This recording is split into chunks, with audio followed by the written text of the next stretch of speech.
नमस्कार शेतकरी मित्रांनो. बघा, मागच्या वर्षी आपण नाही का पावसाळ्यामध्ये ऑगस्ट महिन्यात बांबूची झाडं लावलेली होती आणि यावर्षी पाणी भरपूर आहे, तर नवीन कोंब काढले आहे शेतकरी मित्रांनो. बघा, हे बघा बांबू आहे, हे बघा नवीन कोंब काढले आहे. आता हे लागली, हे झाडं पूर्ण लागलेले आहे, जमिनीत रुजलेले आहे आणि वाढ पण झालेली आहे. बघा,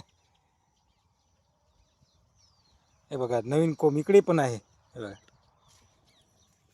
हे इथे लावली आहे. हे बघा नवीन आहे, हे याच्यातही नवीन लिंग आलेले आहे.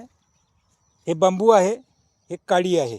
बघा म्हणजे बासा. हे बघा, हे बघा नवीन, हे बघा नवीन किती मोठा झालेला आहे.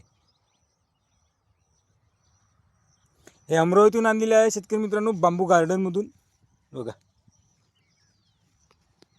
कशी वाटली बांबूची झाडं नक्की कमेंट करा, तुमची राय सांगा शेतकरी मित्रांनो.